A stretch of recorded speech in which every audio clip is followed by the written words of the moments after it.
Good evening, ladies and gentlemen. Good evening.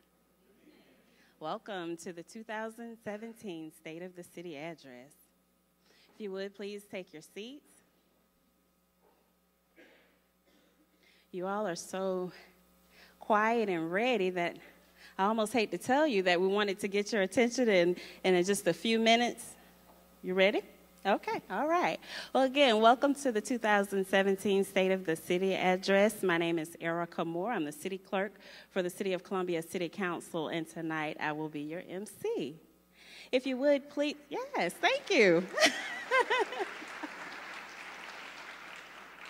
Thank you. If you would, please turn your cell phones to the silent position. Turn on that Do Not Disturb button, if you would.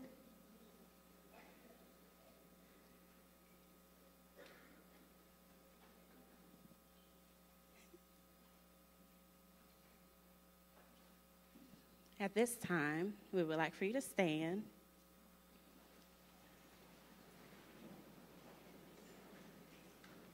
And let's give a warm, famously hot welcome to Mayor Stephen K. Benjamin and the Columbia City Council.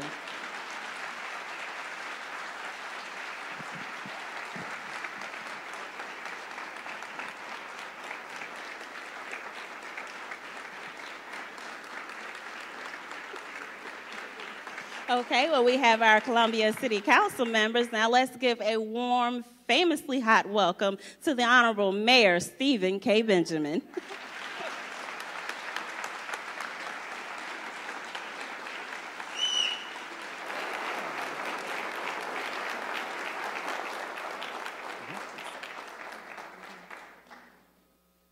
Thank you. At this time, if you would remain standing, we will have the presentation of colors by the Columbia Honor Guard. Following the Honor Guard will be the singing of the national anthem by Miss Arrington Jones, who's an 8th grade student at Hand Middle School. Thank you.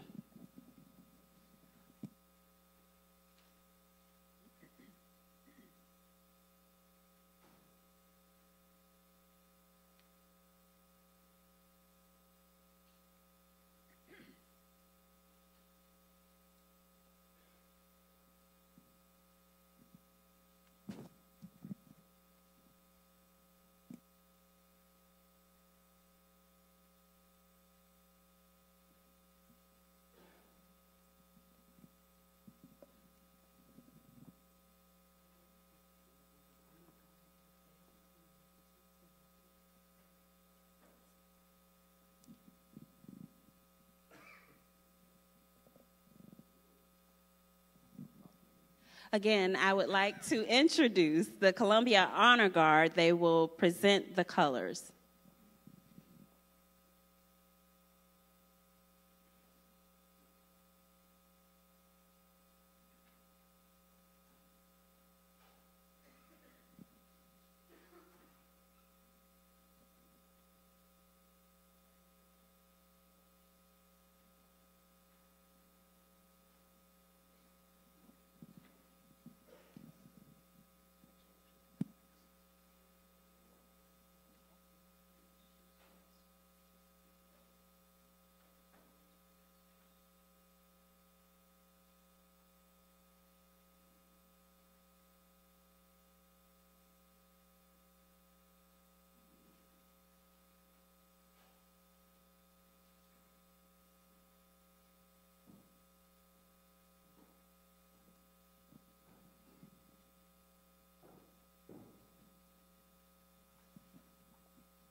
Oh, say, can you see by the dawn's early light what so proudly we hailed at the twilight's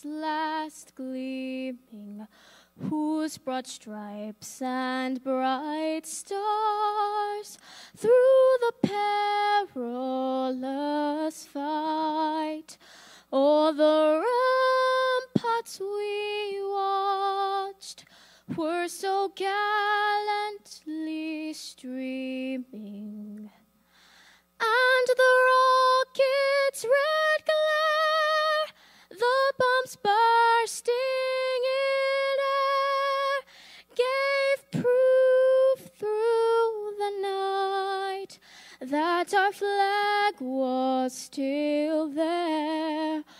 Oh, say does that star-spangled banner yet wave o'er the land of the free and the home of the brave?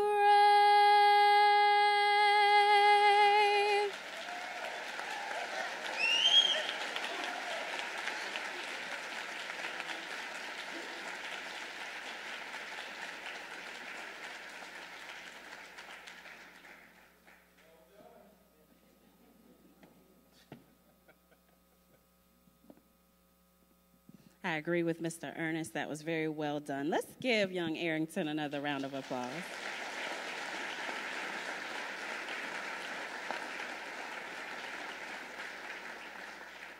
Now, this time, let us welcome Pastor Jackie Green from the Ford City Church to deliver the invocation.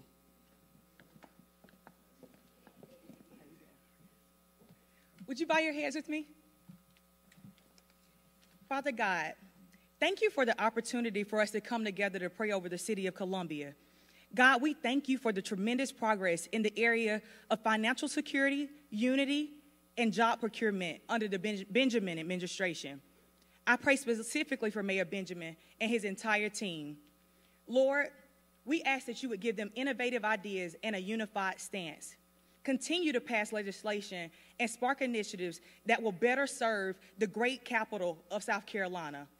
I pray forward the mission of causing Columbia to be the most talented, educated, and entrepreneurial city in the Southeast, a mission that can only be accomplished by each of us standing together with the understanding that we all need each other. Just as Mayor Benjamin, Lord, we all want to see justice for all. Unemployment rates continue to decrease, as well as financial power. It's clear that regardless of various backgrounds, we have a common fight, a fight that can only be won by us making the decision to stand together. We know that a house divided against itself will not stand. So unify us, Lord, that we may be an example for all the world to see. God bless Mayor Benjamin and his family. In your name we pray. Amen.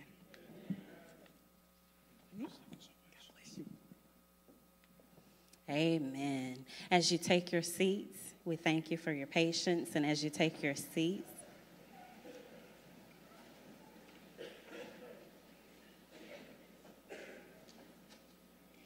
ladies and gentlemen, next up is our Senior Assistant City Manager for the City of Columbia, Mr. S. Allison Baker.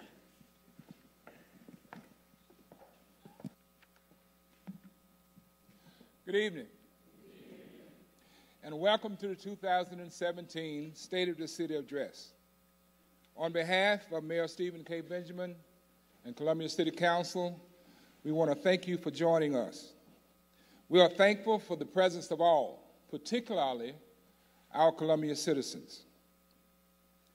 We would like to acknowledge any members of the clergy, elected officials, appointed administrators, presidents and/or representatives of higher education institutions or school districts, state agency heads, and members of the judiciary, to include our municipal court judges. Please stand to be recognized.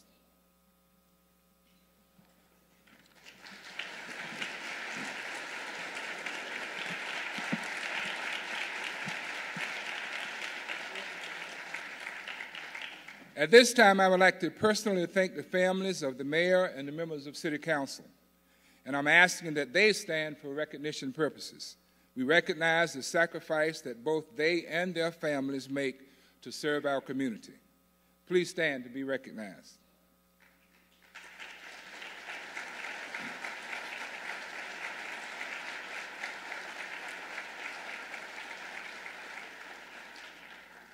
I would also like to acknowledge our city manager, Teresa B. Wilson, in her absence. Both Ms. Wilson and her daughter, Alex, have been diagnosed with the flu, and that is the reason that they are unable to be with us tonight. However, she sends her warmest regards and her sincere regrets. We all wish them both a speedy recovery. And of course, I must recognize the City of Columbia Executive Leadership Team. This includes our assistant city managers and department heads. I would like for them to stand to be recognized.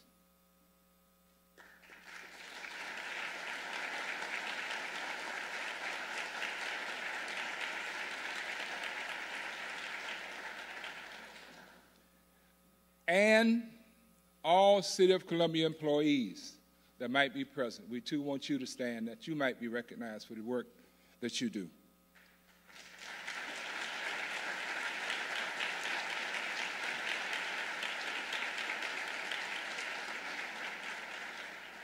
As we begin 2017, we have stepped into an exciting year for our city, and we look forward to hearing about the new vision from Mayor Stephen Benjamin. As we prepare to hear the 2017 State of the City Address, we wish for him God's grace, God's wisdom, humility, foresight, and courage as he continues to lead our city into the future. Thank you.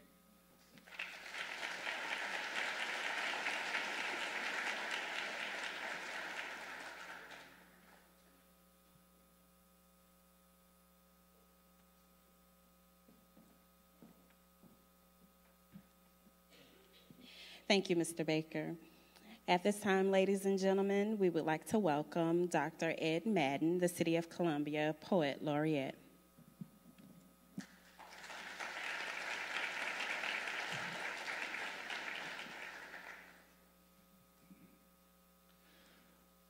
Body politic. When thousands of women with pink hats and placards fill the streets, think about how a city handles bodies, guides them down sidewalks and streets, between walls of stone and state, about the way a mass of bodies is a way of saying something, as when a march exceeds its brief circuit of the city and ends up on the interstate, as if to say, these bodies matter, precarious, here and now. A city is a body, the old philosophers say, a leader, the head, the soldiers, his hands. A church, they say, or palace is like a brain, a place to pause, reflect. Or it's the heart, stained glass and cold walls, a glimmer of something larger. But that's too easy, a figure of order and power. A city is many bodies, moving, touching, talking, gathered together. A place where differences matter and meet. A song written to the beat of many feet. In the neighborhood assessment, the teacher asked us to think about how bodies move, how and where they go. How many banks or payday lenders within a mile of your house, she says. How many grocery stores, libraries, schools? These are moral questions.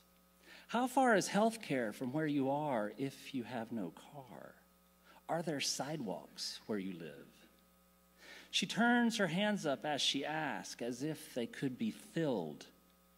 What can people do? What do they have access to?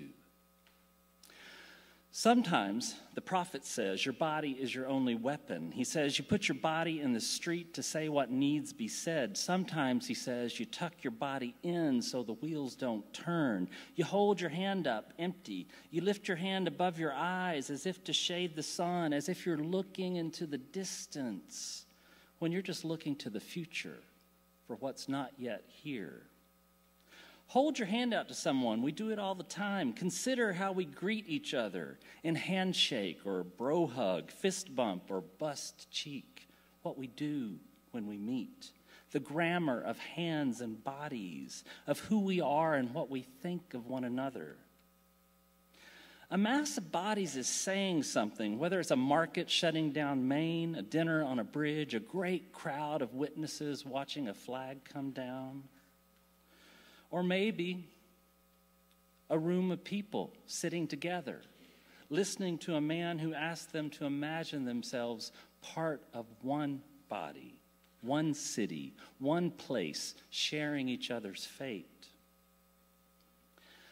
Our city lifts its hand to shade its eyes. Our city wants to see into the distance. Our city does not turn its back. Our city does not hog the table. Our city knows everyone is disabled in some way. Our city offers a hand, opens a door. Our city likes to talk. Our city would rather build a bridge than build a wall. Our city wants to hear your story. Our city leans to listen. Our city knows its soul is filled by art. Our city sets a light out when it's dark. Our city is not a clenched fist. Our city does not turn its back. Our city never says, I alone can fix it. Our city knows we only get there together.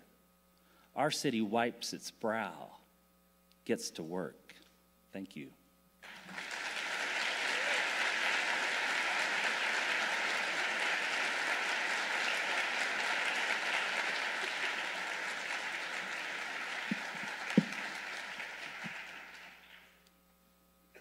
I've been in a lot of meetings and where they've talked about the very issues that Mr. Madden just stood before us and he personified those issues, but I've just never heard them articulated in such a manner. It was almost like we were at a speakeasy and he needed some of these. Let's give him some of these, yes.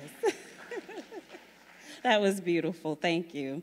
Ladies and gentlemen, the moment you all have been waiting for, the moment that you stayed at work a little bit later and fought through traffic to be a part of. At this time, I would like to introduce again the Honorable Mayor, Stephen K. Benjamin, where he will present this year's State of the City address.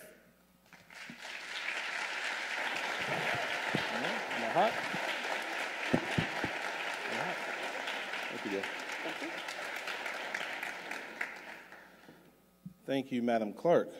To the members of City Council, our city staff, county council, the school board, our state legislators, our neighborhood leaders, to all of our leaders from Fort Jackson. A very special welcome to my friends, Mayor Michael Butler of Orangeburg, and Mayor Hardy Davis, who came all the way from Augusta to see us today, former U.S. Attorney Ed Tarver, so it's a pleasure to see you as well, Ed. Strong thank you to my beautiful family, the best parents that God could ever bless someone with, Maggie and Sam Benjamin. To the two parents I got by extension about 15 years ago, Donald and Adrian Gifts, and the aunt and uncle that came along with them, Bobby and Beverly Gifts, to my cousin, who's like Aunt Janetta, who I see sitting in the back with Mom's close friend Doris. It's a pleasure to be here with you at the Moore School of Business. I want to thank you, Dr. Pastides, Dean Bruce, for welcoming us to the Moore School. Shirley, thank you for the constant hospitality. For nearly 30 years, believe it or not, I know I don't look that old, but for nearly 30 years, this university has been central to my life, as it has been for hundreds of thousands of young people seeking to make their mark on the world over the last 2 centuries, serving indeed as a faithful index to the ambitions and fortunes of our great state. This university has served as a launching pad for world changers, a true microcosm of society, that in this very building we now host the singularly best, the premier, the #1 international business program in the entire world, right here.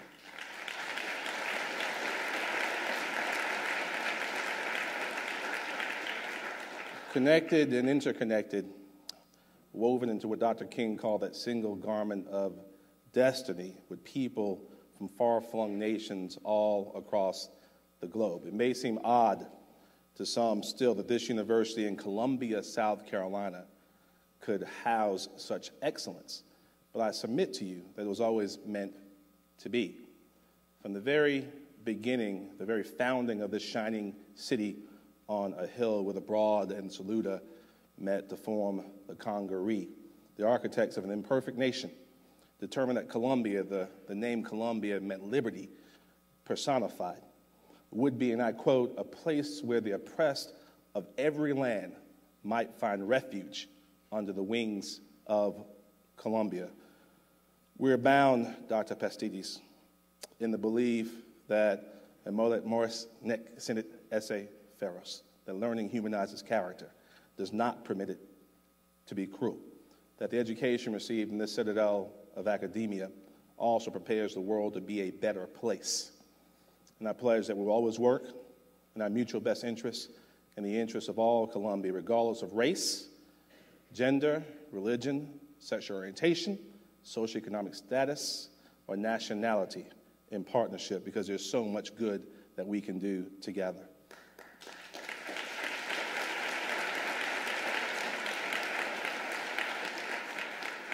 A point of personal privilege to recognize my beautiful wife and my two daughters. DeAndre.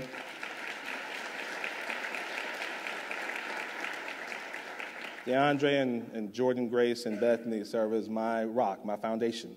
They keep me straight when so many things want to take you left or right. Thank you for the blessing that you've been in my life. I want to thank you, Pastor Jackie. Where'd she go? There you go. Thank you, Pastor Jackie, for that wonderful invocation. Later we'll hear from our friend, Reverend Bill Diekman. I ask my Lord and Savior Jesus Christ for the strength to make it through this entire address tonight. To my friends of the house of David, I greet you with the word of peace, shalom.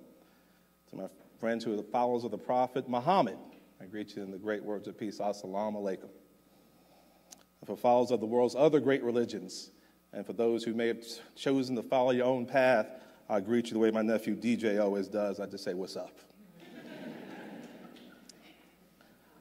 I want to say thank you to my sweet Arrington Jones for the beautiful selection, and thank Dr. Ed Madden, always impressing. I will say this, as I see the Jones clan lined up on the front row, we always wonder what happens to Daddy. Fred, how'd you wind up all the way back there while everyone else is back here? I thought granddaddies had privileges, man. I'm not sure how that happened. We'll talk about that later, okay? Beautiful job. And thank you to Arrington and to Ed for reminding us of the power of the arts. I commit to you that this city will always continue to prioritize the arts and arts funding as we continue to grow and prosper together. The state of the city is a unique opportunity.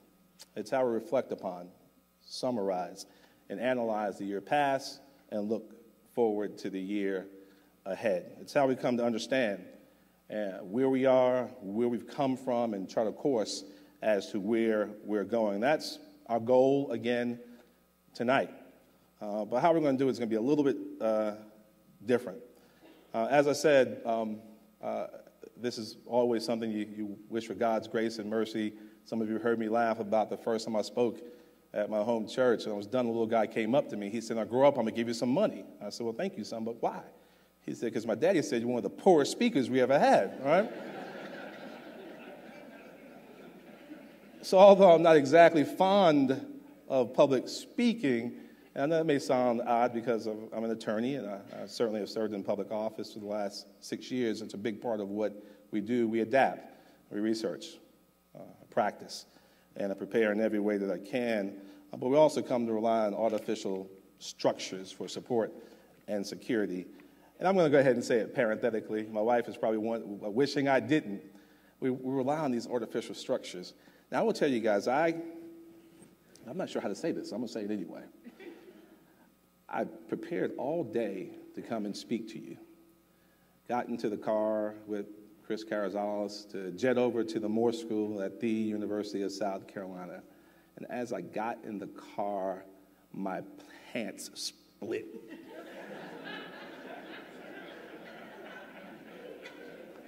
A 10-inch tear in the seat of my pants. We debated for several minutes as to whether or not it was visible. Or visible enough to slow down. We were running a little bit behind, and I did want to at least take a point of personal privilege to thank the wonderful folk at Granger Owing. So don't look for the hole tonight. It has been sewn up, but some of you who had the privilege, but we rely on these structures and these external figments to make us strong and prepared. But fear of speaking is a natural instinct. It's a natural instinct. Any one of us we find ourselves gripping the sides of a podium, adjusting the mic constantly, take comfort in knowing that as we sit at our council desk and council chambers, that we can hide the pony keg that I promised to turn into a six-pack this year, or something close to a six-pack. A podium, a desk, a line of television cameras, the virtual friendships on Facebook or social media, the anonymity of a message post. It's tempting to hide behind these structures, protecting vulnerabilities and insecurities that are all too human, that we all have. But too often those barriers, those structures become barriers, allowing us to separate us from one another, neighbor from neighbor, and as importantly right here today, blocking the people from their elected leadership. When that happens, that's a problem, because if we're hiding from each other, we're not communicating, we're not connecting, and that connection is fundamental to who we are as a city and as a people. So what do you say we break down some barriers tonight, yeah? What do you think? All right. So, and as I said, I've already fixed my pants, so no, focus here, we're here. Doesn't this feel a whole lot better? Maybe it doesn't, but we're going to do it anyway. Because the truth is that if we're ever going to reach our full potential as a city, I can no more separate myself from you as I would neighbor from neighbor, my left hand from the rest of my body. The good book says that the body is not made up of one part, but of many. Now, if the foot should say, because I'm not the hand, I do not belong to the body, it would not, for that reason, stop being a part of the body. If the ear should say, because I'm not an eye, I don't belong to the body, it would not, for that reason, stop being a part of the body. But God has put the body together, given greater honor to the parts it lacked, so that there should be no division in the body, but the parts would be equal for one another. If one part suffers, every part suffers. If one part is honored, every part rejoices with it. Did I do okay, pastors? Did I do all right? Our city is a body of different parts, of different industries, of different people, a body that has its weaknesses, but also has incredible strength. A body that, though founded more than 200 years ago, has more vitality and resilience than ever. If one part's honored, then every part is honored. If one part suffers, we all suffer together. And just like our bodies, we must take care of our city. We have to eat right, exercise, maintain good spiritual, emotional, and mental health. We have to periodically go to the doctor for a checkup. We have to check our blood pressure, our cholesterol. We got to weigh in at the beginning of city council meetings so we never have to worry about what's sneaking up on the horizon. So here we are. We're going to check the numbers, check the pulse. And to do that, I want to introduce you to a new friend of ours. She's our virtual Inter-Columbia intelligence expert, but we'll call her Vicky. Say hello, Vicky. Hello, Vicky. Sorry, she can be a little bit buggy. We got her from the Department of Defense surplus program. Would you like to play a game? People who are old enough remember that. No, thank you, Vicki. But why don't you give us this year's highlights instead?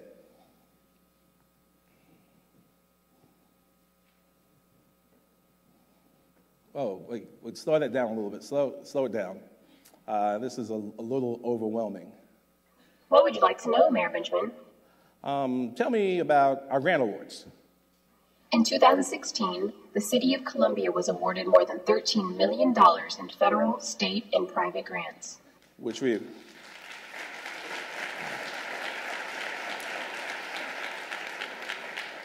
owe to our incredible city staff across the city, and of course to Chris Seegers as well, our professional grants writer. Chris, you're here somewhere. I saw you. Chris, thank you. A round of applause. Thank you for our staff. Thank you. So, Vicki, what do we have on the number of trees planted last year as part of our 10,000 Trees initiative?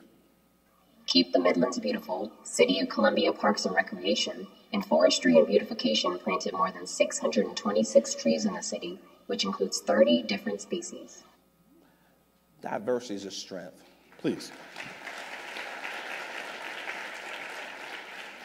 Diversity is an incredible strength in this city.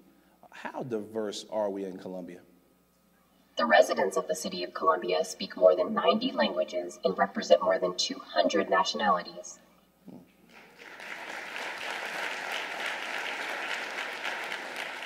Are we continuing to encourage diversity? Yes. In fact, Columbia received the highest equality score in the state of South Carolina and one of the highest in the tri-state area from the Human Rights Campaign.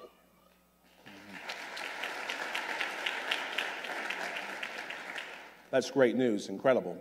Is that the only recognition you received this past year? No, sir. What else do you have? Columbia was named in the top 50 best places to live in 2016 by U.S. News and World Report.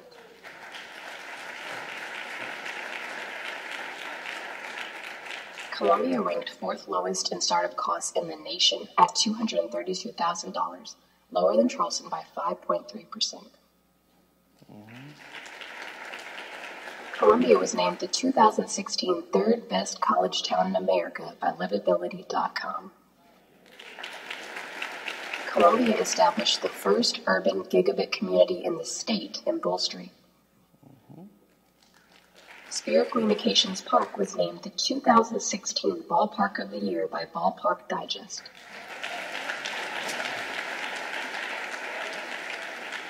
The City of Columbia was named the 2016 Outstanding Government Program Award winner by the National Recycling Coalition for its Solid Waste Department. The Columbia Museum of Art was the only art museum in the country to win a National Medal for Museum and Library Service, the nation's highest honor for museums and service to their communities. The CMA was also named the 2016 winner of the Elizabeth O'Neill Verner Governor's Award for the Arts as the top arts organization in South Carolina, becoming the first and only museum to have twice received this extraordinary recognition.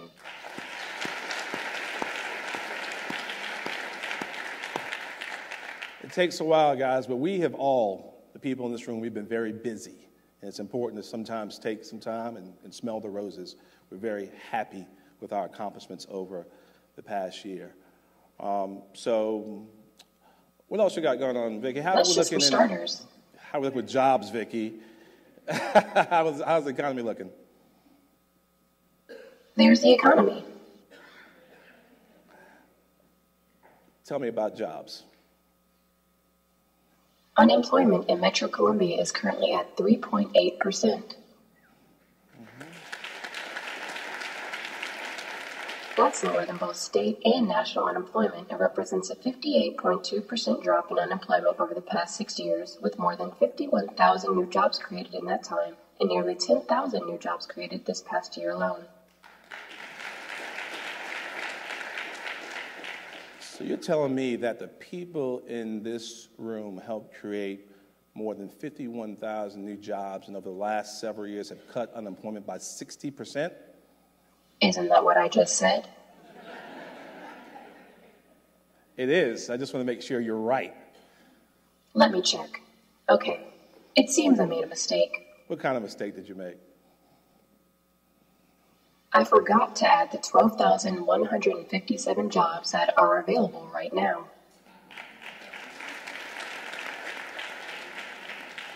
So it's actually about 63,000 new jobs, is that right? That is correct. So what would our unemployment rate be if we were able to fill those jobs? Less than 1%. All right.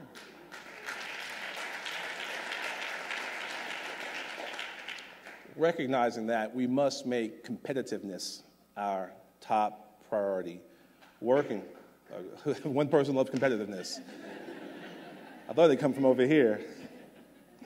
Working with our friends in Richland County and Lexington County, the Midlands Business Leadership Group, Ingenuity SC, the Central SC Alliance, our chamber, and all of our wonderful higher education institutions from USC and Allen and Benedict, Midlands Technical College, the Fighting Koalas of Columbia College, CIU, and the Lutheran Theological Seminary, all of us, we must focus over the next several years on talent, developing a strong pipeline, including a focus on skilled workers and skilled trades, working to give people all across this great city, across this region, the opportunity to live a wonderful standard of life.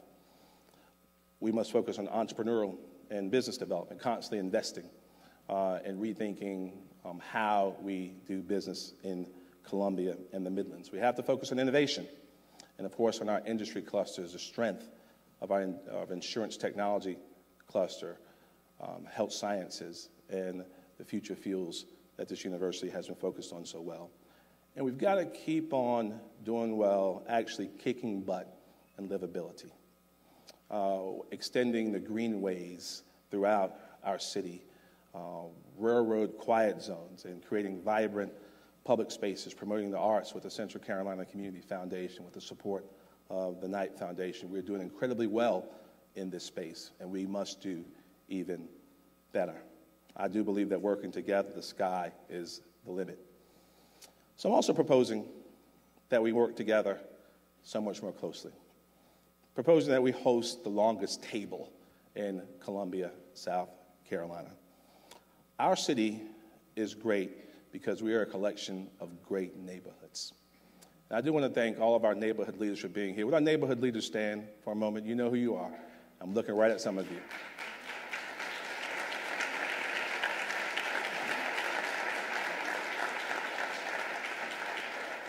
Together, we must make our neighborhoods stronger and more vibrant. And that starts with better communication. To increase the level of communication, collaboration, and opportunity in our neighborhoods, we're going to host the longest table, an event that actually literally uses an incredibly long dinner table to connect people with their neighbors from Northwood Hills to Hollywood Rose Hill, from Edgewood to Wildwood. There won't be any excuses as to why we can't converse and break bread with our fellow men and women who live only a stone's throw away from each of us. Imagine 500 citizens sitting down in the middle of the street having dinner together, not doing it on Facebook or on Twitter, face to face, sharing a meal, sharing our hopes, our fears, our dreams for our city. I hope you'll join us for the longest table in Columbia, South Carolina. So, Vicki, if our city was a body, how would you describe it? Healthy. All right, healthy is a good word, but it's not what I was looking for. Fit. Closer, but not quite. You want me to say strong, don't you, Mayor? I really do, actually. Fine. The state of our city is strong. Thank you, Vicki.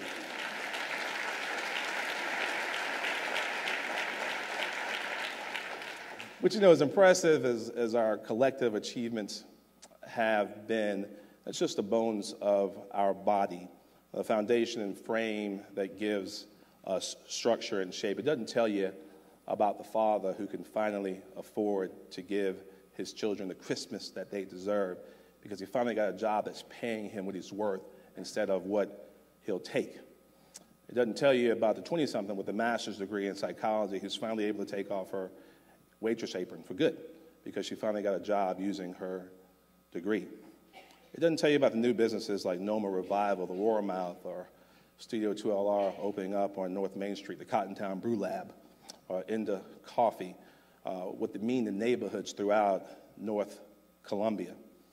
It doesn't tell you about the homeless man who's moved into an apartment now because our workforce development program trained him for the first full-time job that he had in years, building Spirit Communications Park. And now he's got the skills and the experience. We taught him how to fish, along with 40 others trained just like him, to chart his own course into the future. That's the heart and story, the heart and what really matters. It's not about just the big new projects. It's not about, though we certainly have had our share of them, I would say. It's not just about new industries coming, but I will say this to our friends at Richland County Council. The accomplishment with China Jushi is significant. $300 million in investment, creating 400 jobs. I want to thank Richland County Council for your leadership.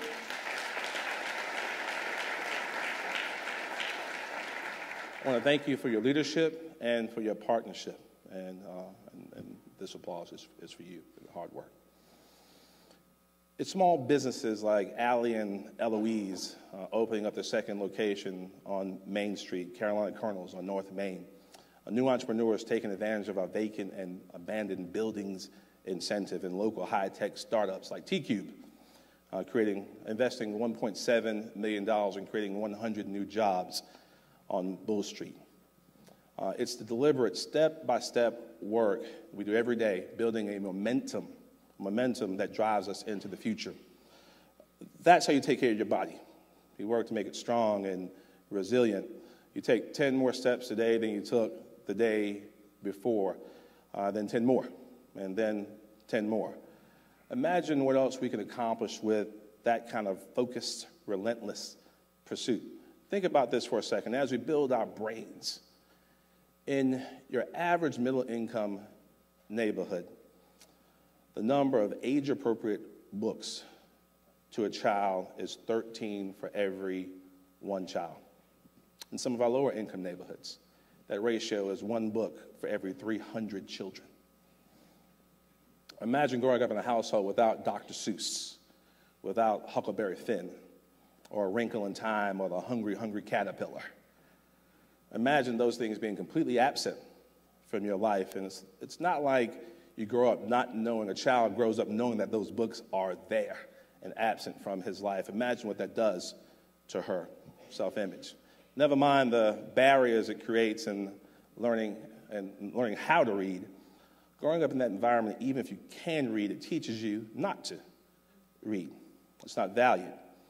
That reading is not important, or certainly not for you. Maybe it's wrong for you. Somehow you're pretending that you're better than maybe your family or your friends or others around you. How do we change that? How do we fundamentally reshape the world of possibilities for so many of our children? How do we develop these incredibly powerful little brains to help them do what we know that they can do? Imagine giving that child a book, and then another, and then another, and watching them consume the written word like you've never seen before. That's what we did with the Books to Boys program. Thanks to Cigna Insurance, Richland County Public Library, and our wonderful staff at our Parks and Rec department, we've given away more than 1,500 books to boys in our city, fundamentally changing the way they see themselves and the world around them.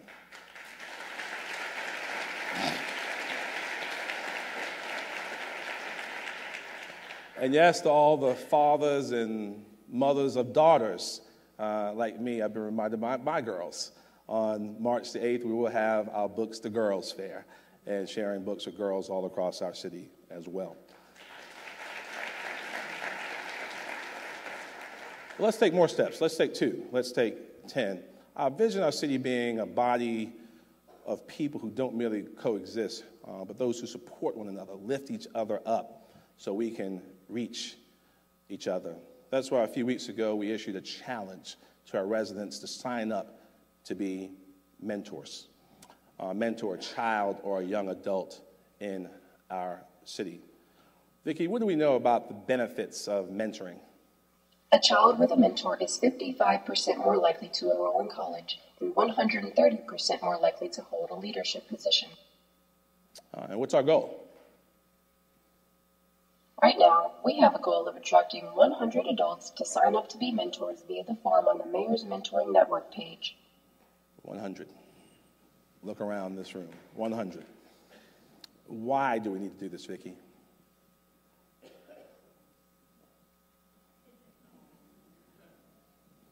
There's a lot to tell, Mayor.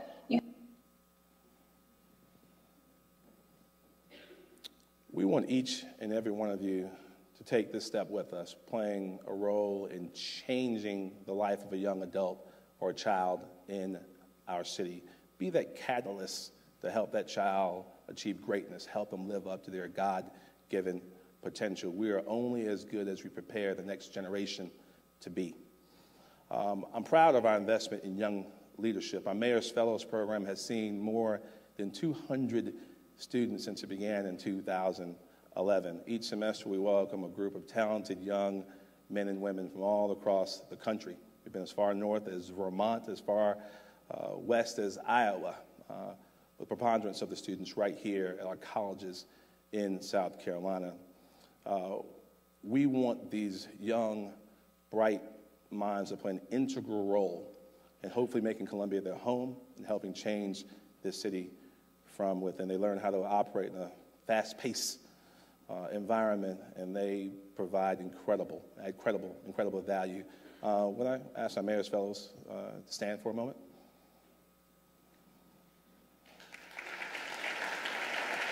All right.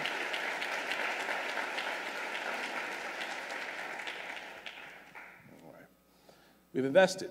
We've continued. This council has made the investment in our young people through a long-standing partnership with our Columbia Urban League. Last year, through our Summer Work Experience Leadership Program, we provided 600 young people with summer jobs all across this city. We're proud of this partnership that teaches them not only how to earn a check, which they do, but also character learning. It's been an incredible opportunity that not only pays them, but gives them a chance to build a resume that can hopefully help them move forward in the future. We also have a new addition. We're excited to revitalize our Youth Commission this year. As we set policy for how we move this city forward, this great city forward, we find ourselves often talking about young people or talking at young people, but rarely speaking with them and listening to them as to how we can actually move this community forward. This year, we're giving a group of 7 young people the opportunity to close the gap between our city government and our city's youth, a demographic that, though unable to vote just yet, will help us, I believe, immensely in helping the city reach its full potential. Will our Youth Commission members please stand up and wave?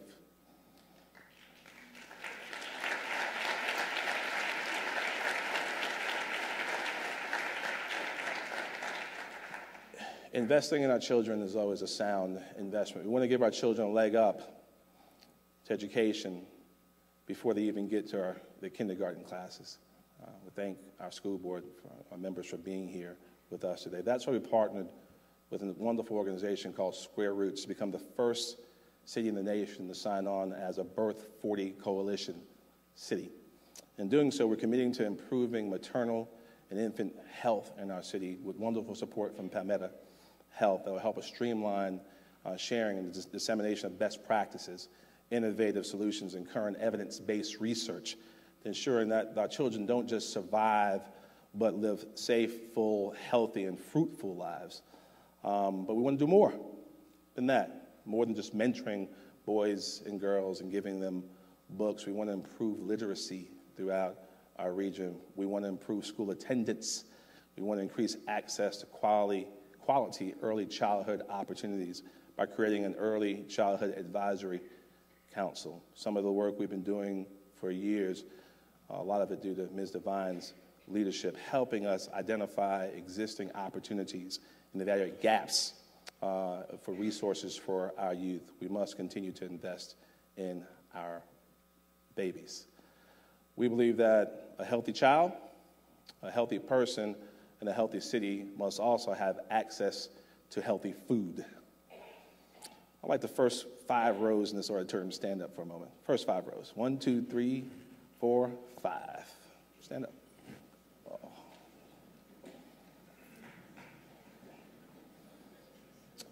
You represent the number of people in our city who live below the poverty line, and as a result suffer from issues related to hunger and healthy food access every single day in the city of Columbia. You can sit down now.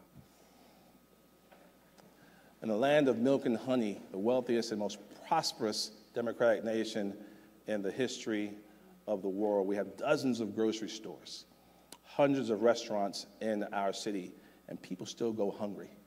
How is that even possible? We made some major steps last year. The City Council voted in partnership with Senior Resources that we would feed thousands of seniors across this great city. We were able to partner with Walmart even to make sure that 1,700 seniors had food for the duration of the holidays, but we must do more. We were even just awarded, because of the great work of our Parks and Rec staff, I see Ms. Williams and the entire team here, awarded a $120,000 grant from the United States Conference of Mayors and the American Beverage Foundation to teach children how to grow healthy foods and learn how to eat well and work out. Some of you may have seen a video of me working out with the kids. It was a sight. We're going to establish a food policy council that conducts a food system analysis to help us understand what we're lacking and how we can connect slow foods, not fast foods, but slow foods, healthy foods, local agriculture, from the farmers' labor to dinner tables all across our city. We're going to fight food deserts together by supporting an urban farming infrastructure, establishing food hubs, and a community-owned food cooperative that allows community members to both own and run their own cooperative grocery store that has competitive prices and healthy foods in their neighborhoods, spurring the type of entrepreneurship and opportunity all across the Midlands region.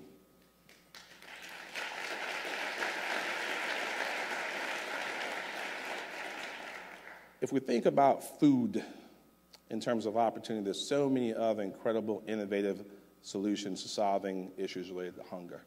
We're going to work together to look into ways in which we can improve our zoning laws to rehabilitate abandoned lots and ensure the productive use of empty space. City Roots has done a fantastic job with their urban farm. There's no reason we can't work together to replicate that type of success all across the city. I will tell you this, a healthy body must also be housed. I know the importance of safe and secure shelter, what it meant to me growing up in Sam and Maggie Benjamin's household. How do we make the best efforts to connect people with housing that they can afford? Our development corporations, our housing authority, doing a fantastic job all across the city, but the need remains great.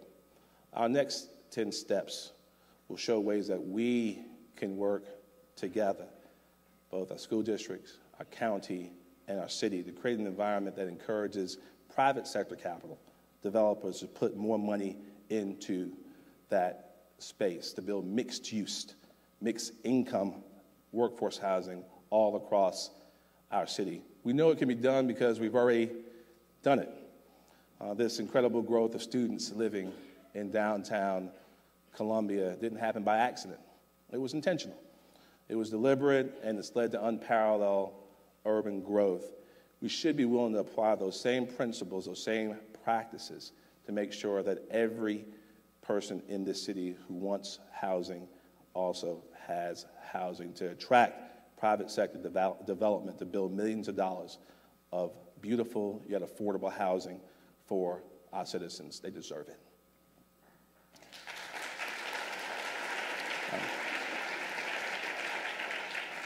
I will be submitting a plan to our council focusing on these broad themes, and we'll work out a plan to do it together. One step, then two, then 10, and we're going to start on it right now. Vicki, why don't you talk to me about sustainability? There's a lot to tell, Mayor. You have to be a little more specific. All right, well, tell me about our water sewer infrastructure that works to keep our clean water flowing, updating our old infrastructure. Tell me about how we keep our rivers and streams clean. The city has invested $500 million in water and sewer improvements over the past 10 years. In addition, the city has inspected roughly 317 miles of sewer lines over the past 2 years thanks to the new Sewer Line Rapid Assessment Tool, and this year broke ground on new water distribution and wastewater management facilities. They're pursuing LEED Green Building Silver certification for the project. And just so we're clear, how much of the much maligned water sewer fund transfer do we transfer to the general fund now? $0.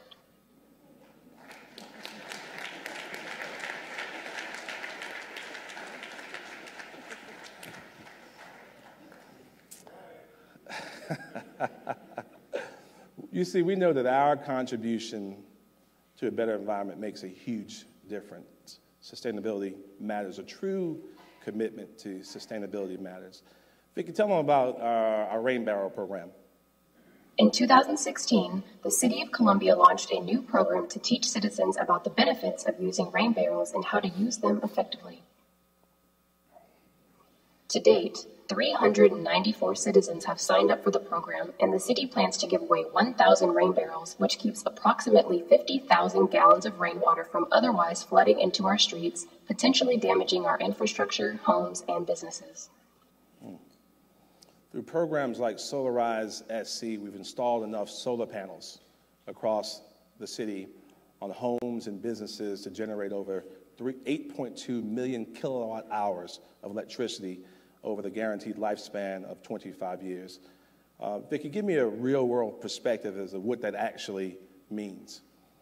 It's like removing the greenhouse gases of 13 million car miles and the carbon dioxide equivalent of 6.1 million pounds of coal being burned, or 13,000 barrels of oil consumed.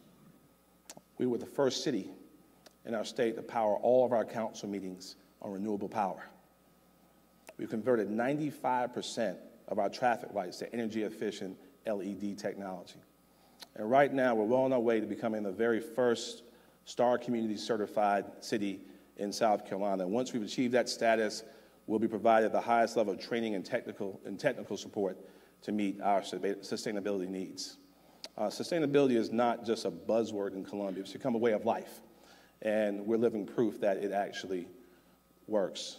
I know that Vicki mentioned the new utility and engineering's headquarters on Beltline Boulevard now, but it's important. I want you guys to see what this means. It's an example of our commitment to true sustainability. We talk a lot about Spirit Communications Park. I think it may be to date the largest vertical project that we've done as a city. This is the second largest project. $15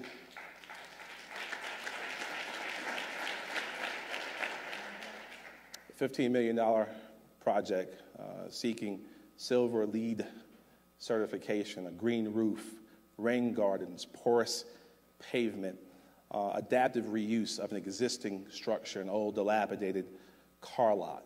We are a sustainable city, and we are a resilient body. We don't even crack under the pressure when it's the weight of 11 trillion gallons of water bearing down on the Carolinas. When the sky opened up, we gathered ourselves, we stood together, stronger and more tenacious than ever before, together, indivisible, all the inseparable parts of one body, creating one strong Columbia, united left hand and right, heart and head. As we begin 2017, we're making excellent progress, continuing our flood recovery efforts. Engineering design are underway for canal repairs, and we've recently seen definitive reports on the full extent of the damage from the flood to that incredible, important asset. In the coming weeks and months, and the city, in conjunction with FEMA and the state, we're going to develop repair solutions. That's not only to protect the city's critical source of drinking water for 400,000 people across the region, but it's also going to reflect the city's vision and resolve to emerge from the October 2015 flood stronger and more resilient than ever. Through your efforts, along with the help of FEMA, the city has accomplished much repair to our damaged infrastructure, but much work still has to be done. This year, we're going to begin implementation of a $20 million grant from HUD to assist property owners in the repairs of their homes and their businesses. We're going to continue to pursue additional resources as well through grants and other federal funds. And we'll keep all of our community apprised of our progress. Obviously, Mother Nature and climate change tested us greatly in 2015 and 2016. And I do want to give a collective round of applause to our incredible first responders for the work that they did.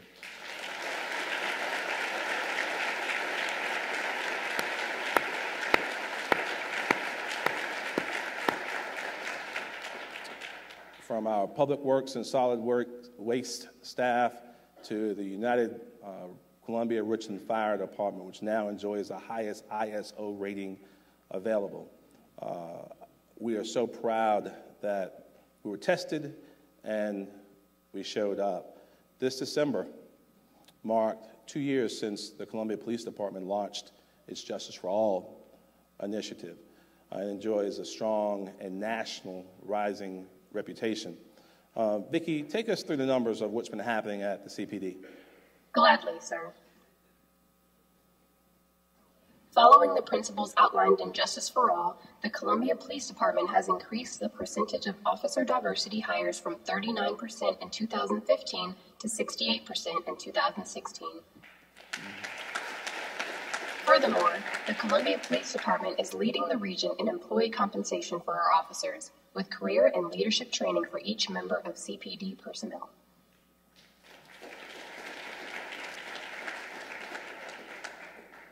I will say this because the chief will strangle me. We need to pay our officers more and our firefighters and everyone else. In addition, I will say the city is growing.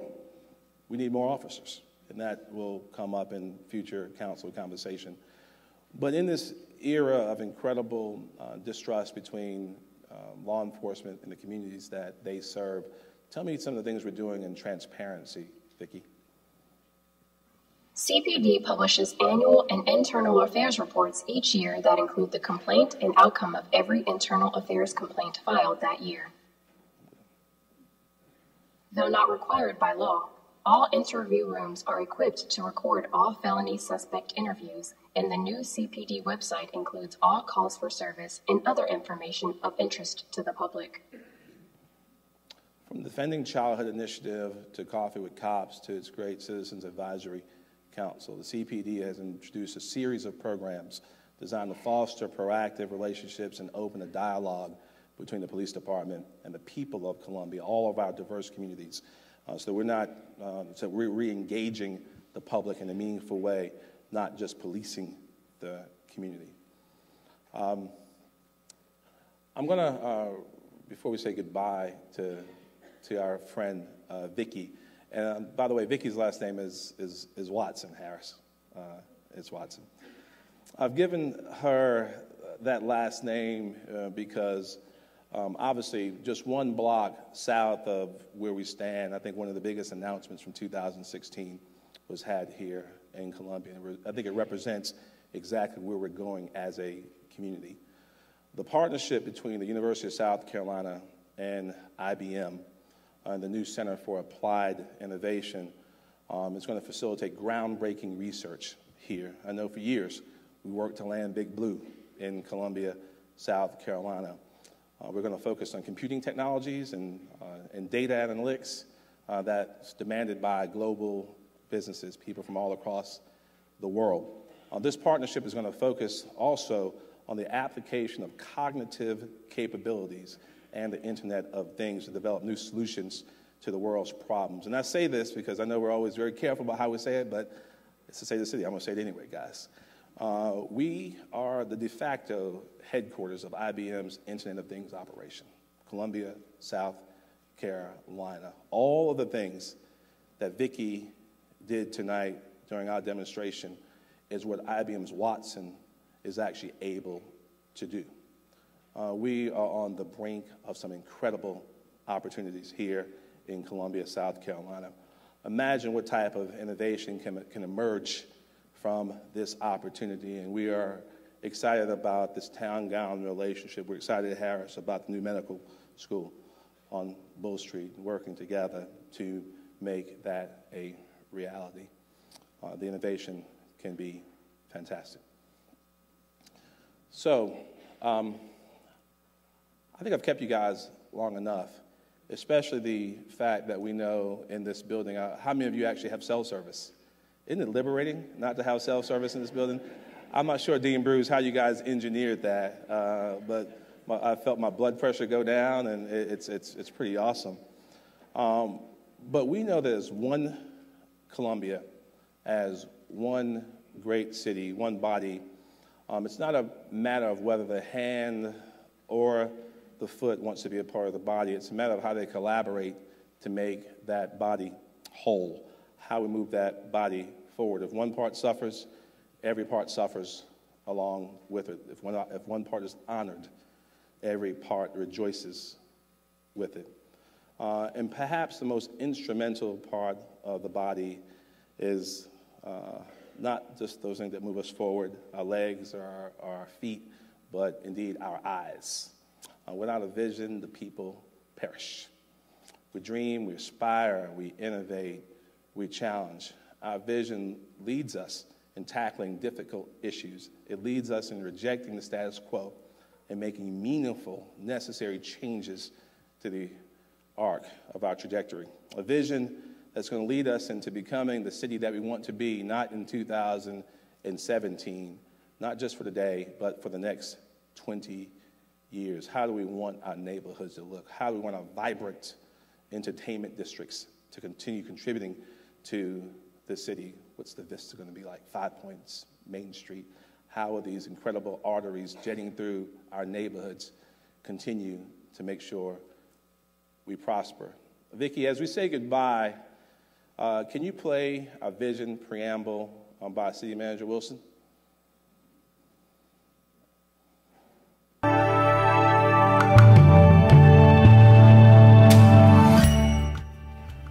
By 2036, Columbia has captured the new American dream. While embracing our 250-year rich history, we enthusiastically welcome the future. We are proud of our soul, our unique character, our diversity, and our human potential. We stand as a city for all people. As a center of commerce, technology, and education, we have defined our city as one full of vitality and inclusion with a charming and cosmopolitan feel. We will create our desired future. We will continue our success. So how will we get there? We'll focus. Our 7 focus areas for City Council's new vision statement that we'll be rolling out tonight will be to attract and retain talent, to plan together, all of us together, to connect our community, to empower our residents, to enhance Columbia's neighborhoods, to seek economic prosperity for all of our citizens, and to lead the way with innovative and high-quality municipal services. As we greet each other at the reception, I want you to take some time to look at all of our members of City Council explaining as to what our role will be in making sure that the 7 pillars help us get to where we want to be in 20 years. We do miss Ms. Plow. Leona helped us craft this wonderful vision statement as well, and she is missed.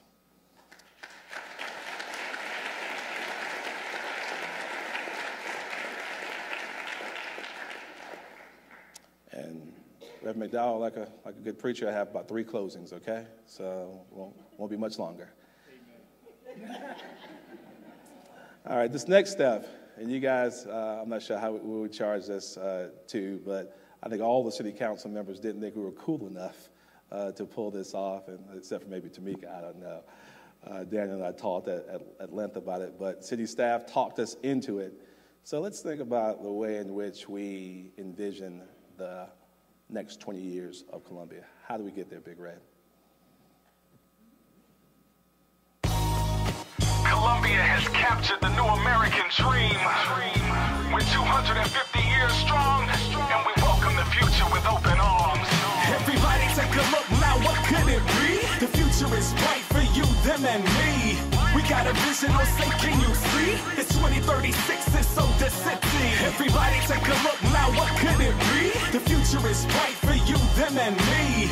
We got a vision, oh say, can you see? It's 2036, it's so the city. So the city is full of showstoppers. Blood tried to get in our way, could not block us. We're envisioning a city that's the envy of the whole land. We stand tall, success is what we clothe in. No city finer than the metro. You want the vision for the city, man, let's go. We will attract and retain top talent.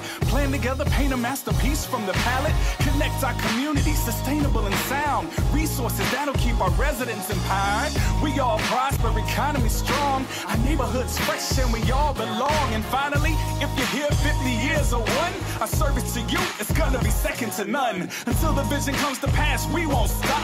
And here to infinity, we famously hot. Everybody take a look now, what could it be? The future is bright for you, them, and me. We got a vision, oh say, can you see? It's 2036, it's so the city. Everybody take a look now, what could it be? The future is bright for you, them, and me. We got a vision, oh say, can you see? It's 2036, it's so the city.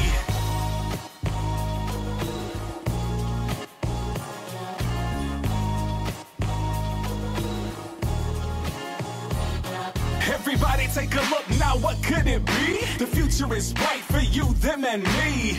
We got a vision, oh say, can you see? It's 2036, it's so the city. Everybody take a look now, what could it be? The future is bright for you, them, and me. We got a vision, oh say, can you see? It's 2036, it's so the city. Envision Columbia!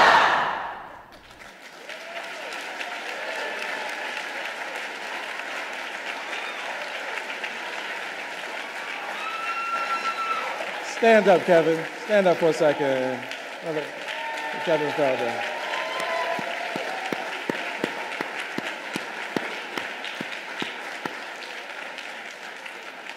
Kevin, it's hard enough making one of us look cool. Making all of us look cool? You did God's work on this. We want every single person in this room, everyone in the city, to help make this vision a reality. The longest table will only be one way in which we can share ideas as to how we can move Columbia forward together. Now, as I close, we've been living through some pretty challenging times just these last several weeks. I want to acknowledge that. I've heard that one of the most important steps in human evolution was when we began to stand upright, walking on two legs rather than on four. On the one hand, the natural tendency to look out across the grasses of the savannah rather than focusing on the few things that were immediately within our grasp not only gave us a tactical advantage, allowing us to see predators further away, but it also opened up our vision all the way to the horizon, which helped us nurture a sense of curiosity about the world, desire to investigate and explore and find our place in this world. So in a very real way, this sense of wonder, this ability to imagine and see the connections between things, this vision is the most fundamental part of our body. It's what separates us from other creatures. It's what led us to develop the first tools. It's how we came together as tribes and communities. It's indeed what led us to build cities in the first place. And it is our vision which allows us not only to see each other, but to connect on more than just a superficial level, but rather to identify with each other and recognize our shared hopes and our shared mortality. Yet as we stand here tonight, there are some who would use that vision to drive us apart, to separate us by race, by gender, by sexuality, nationality, religion, and all those other false barriers into bickering factions in a community rather than see us embrace our shared identity and our shared destiny. But we must refuse to fall into that trap. We must refuse to separate our left hand from our right, our head from our heart. I refuse to let this city be torn apart by any purveyors of bigotry or hate.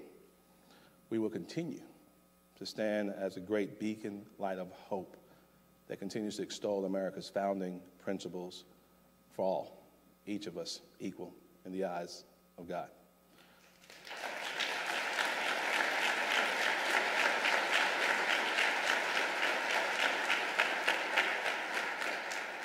We are one body, we are one nation, we are under God with liberty and justice for all. Thank you for being here tonight. May God bless you. May God bless the great city of Columbia.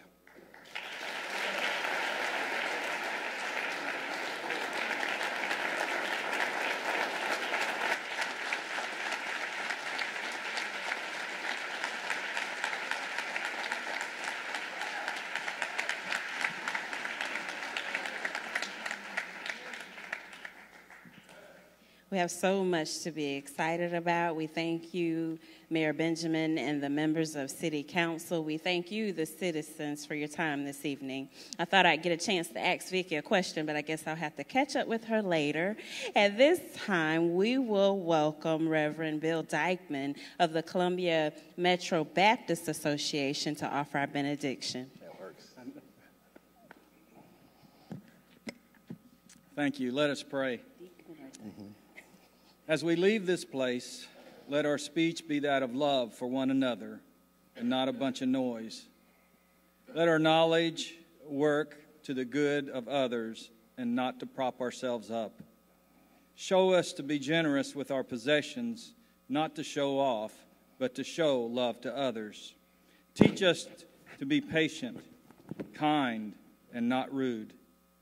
Help us to love you and others more.